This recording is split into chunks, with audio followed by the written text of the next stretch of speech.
भाई मैंने ना सिर्फ 4 क्वेश्चन करे, पर वो 4 क्वेश्चन सबसे टफेस्ट करके आया मैं तो वो सबसे बड़ा बेवकूफ बच्चा होगा ना।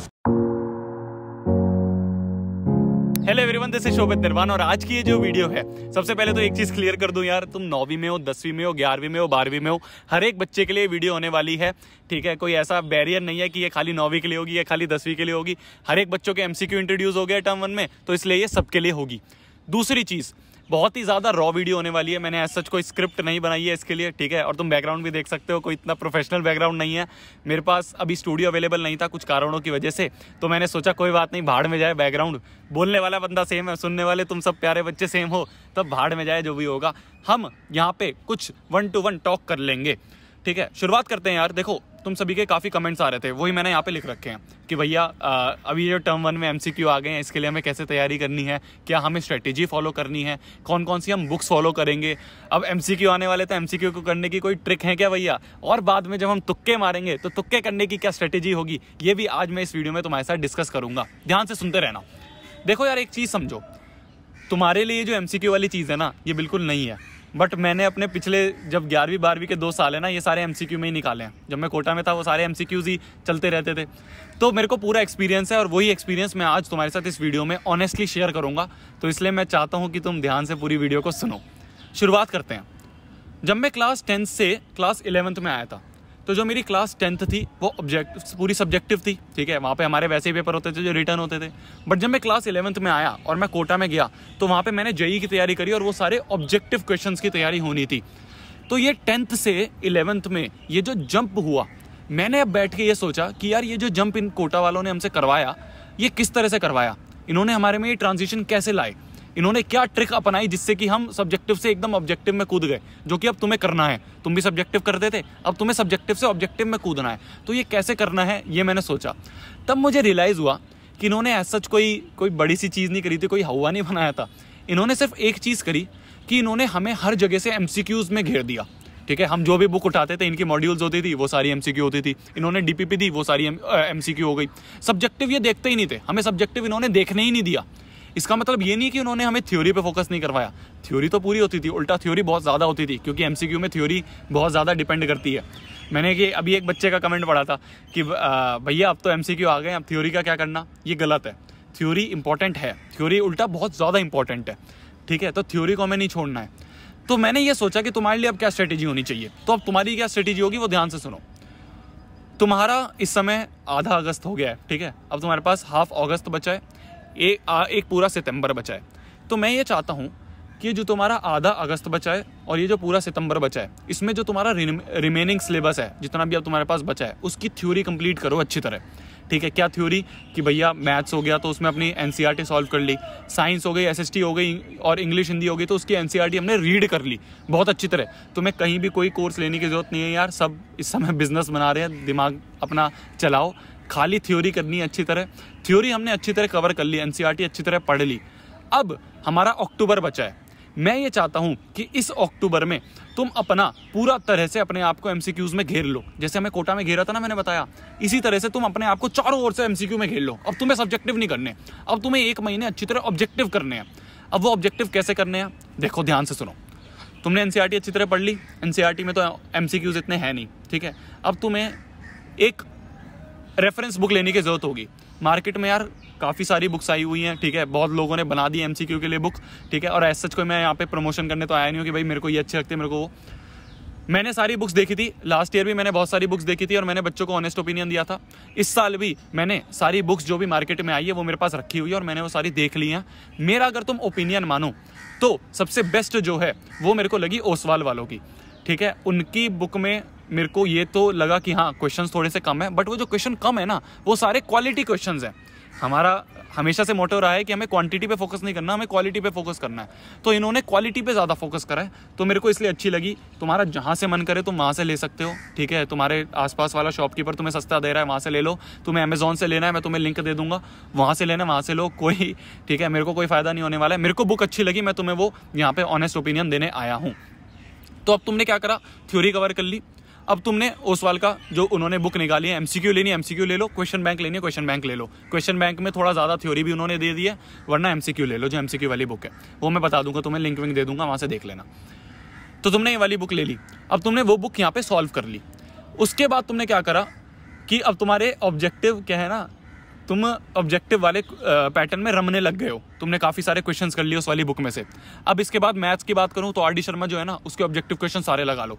एनसीईआरटी के जितने भी एग्जाम्पलर में ऑब्जेक्टिव है सारे लगा लो। अब तुम्हें सब्जेक्टिव नहीं करने, अब तुम्हें सारे ऑब्जेक्टिव करने हैं। तुम्हें गूगल पे जाके सर्च करना है कि जैसे तुम्हारा चैप्टर नंबर 1 है साइंस का, चैप्टर नंबर 1 साइंस के जितने भी एमसीक्यूज हैं जहां से डाउनलोड हो सकते हैं सारे डाउनलोड कर लो और सारे लगा लो। तो तुम्हें हर जगह से प्रैक्टिस करनी है। जितनी तुम प्रैक्टिस कर लोगे उतना ज्यादा तुम्हारा फायदा होगा। थ्योरी तुमने कवर कर लिया 1.5 महीने में, अब तुम्हारा 1 महीना है, हर जगह से तुम्हें एमसीक्यू में घेर लेना है। देखो ये जो प्रैक्टिस वाली मैं बात बता रहा हूँ ना तुम्हें, इसका एक रियल लाइफ एग्जांपल अभी तुम्हें मैं बताता हूँ। अभी मेरे साथ 1-2 हफ्ते पहले ही हुआ ये चीज। मैंने ना ड्राइविंग लाइसेंस का टेस्ट देने गया था। तो ड्राइविंग लाइसेंस के लिए एक लर्निंग लाइसेंस टेस्ट होता है जिसमें कि तुम्हें जाके वहाँ पे एमसीक्यूज ही सॉल्व करने होते हैं। अब मुझे ऐसा कोई पता तो ना था नहीं कि भाई क्या इसका सिलेबस है, क्या चीज़ है। तो जिस दिन मेरा टेस्ट था उसके एक रात पहले मैंने उनकी पीडीएफ एक डाउनलोड कर ली उनकी वेबसाइट से, जिसमें कि सारी थ्योरी पड़ी हुई थी। मैंने वो थ्योरी जल्दी जल्दी 1 घंटे में पूरी निपटा दी। अब जब मैंने थ्योरी निपटा दी तो मेरे दिमाग में ये आया कि यार पता नहीं कैसे क्वेश्चंस होंगे, वो मेरे से हो भी पाएंगे या नहीं हो पाएंगे, वो कॉन्फिडेंस नहीं आ रहा था। तो मैंने ये सोचा कि कुछ वेबसाइट्स होंगी, उन वेबसाइट्स पे से मैंने सैम्पल पेपर निकाल लिए। ठीक है, जैसे तुम्हारे 10वीं के सैम्पल पेपर होते हैं ना, ऐसे लर्निंग लाइसेंस वाले के भी कुछ सैम्पल पेपर्स होते हैं। वो सैम्पल पेपर मैंने निकाल लिए और 10-15 सैम्पल पेपर मैंने खूब अपने आप से सॉल्व कर लिए। जब मैंने वो 10-15 सैम्पल पेपर सॉल्व कर लिए, 10-15 सैम्पल पेपर के 50-60 एमसीक्यू लगा लिए, तब मुझे कॉन्फिडेंस आना शुरू हो गया कि भाई अब मैं वहाँ पे जाऊँगा तो मेरे को इतनी एंग्जाइटी नहीं होगी। सेम पॉइंट मैं तुम्हें यहाँ पे बताना चाहता हूँ। तुम थ्योरी कर रहे हो, बहुत अच्छी बात है, थ्योरी तुमने अच्छी तरह कर ली, बट जितना तुम प्रैक्टिस करोगे उतना तुम्हारा कॉन्फिडेंस बूस्ट होगा। थ्योरी अपनी जगह है, प्रैक्टिस से कॉन्फिडेंस बूस्ट करना अलग जगह है। बच्चों को एंग्जाइटी हो जाती है एग्जाम पे जाने के बाद, वो एंग्जाइटी से तुम जब भी बच पाओगे जब तुम खूब प्रैक्टिस कर लोगे।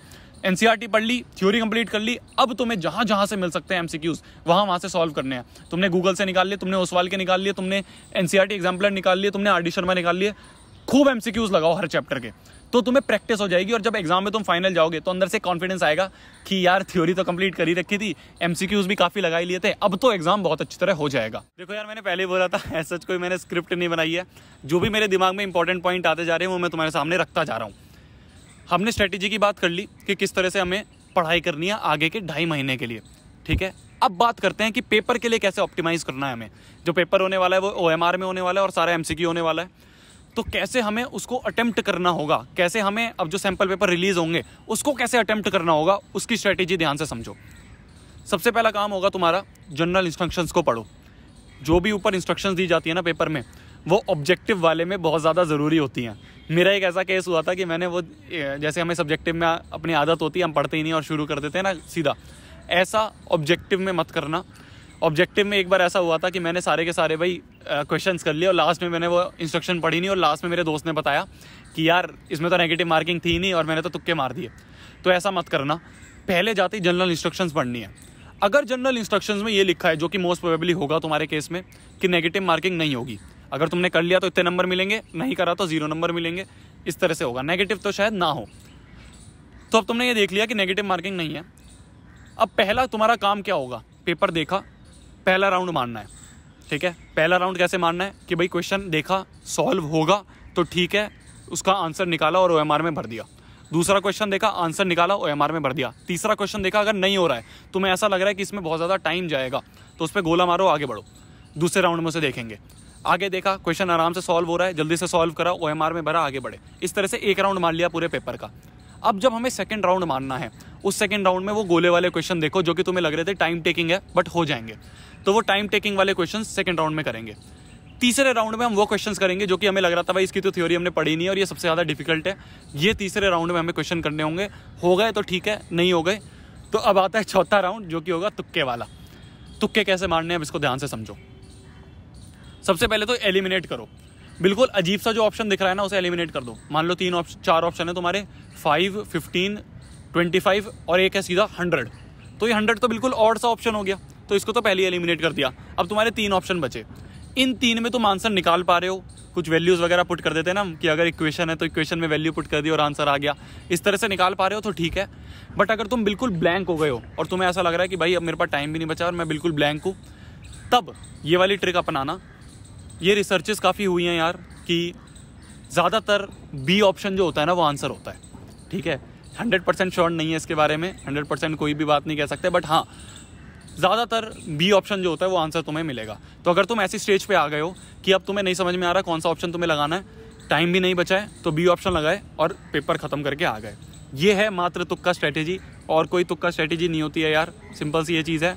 एलिमिनेट करो, एलिमिनेट होने के बाद भी नहीं हो पा रहा है तो बी ऑप्शन मार के, ठीक है, वो कहते हैं ना कि जय माता दी, बी ऑप्शन लगा के आ जाएंगे।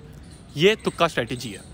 तो अब मैंने तुम्हारे पूरी वीडियो में सबसे पहले मैंने डिस्कस करा कि तुम्हें 2.5 महीने में क्या करना है, फिर उसके बाद तुम्हें किस तरह से पेपर को सॉल्व करना है, OMR किस तरह से करनी है। OMR साथ साथ में भरना, OMR लास्ट के लिए मत छोड़ना। बहुत बड़ा ब्लंडर हो जाता है कई बार कि भाई हमने क्या करा कि सारे क्वेश्चंस कर लिए, फिर उसके बाद OMR बनने का टाइम ही नहीं रहा और टाइम अप हो गया तो टीचर छीन के भाग जाएगी। बहुत बार ऐसा हुआ है मेरे साथ भी। तो इसलिए क्वेश्चन सॉल्व करा, OMR में भरा, सॉल्व करा, OMR में भरा, सॉल्व करा, वही क्वेश्चन के आगे OMR में भर दिया। ये बात क्लियर हो गई। अब वीडियो को एंड करने से पहले एक बहुत बड़ी टिप देना चाहता हूँ, ध्यान से सुनना। मान लो एक बच्चा आया तुम्हारे सामने, पेपर खत्म हुआ और तुम्हारे सामने एक बच्चा आया, सारे क्वेश्चन सेम मार्क्स के हैं, ठीक है। मान लो जैसे मैं जेईई मेंस की बात करूं हमारे, तो सारे क्वेश्चन 4 नंबर के होते थे।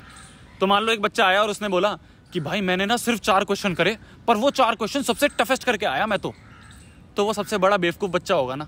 अबे जब सारे 4 नंबर के क्वेश्चन हैं तो इससे बढ़िया तो 10 क्वेश्चन कर लेता और वो 10 सबसे आसान कर लेता तो तेरे को 40 नंबर तो मिलते। तो इसलिए कभी भी ये मत सोचो कि तुम्हें सबसे मुश्किल करने हैं या सबसे टफ करने हैं। सबकी मार्किंग सेम है, सब सेम नंबर के हैं, ये तुम्हें जनरल इंस्ट्रक्शंस में दिख जाएगा।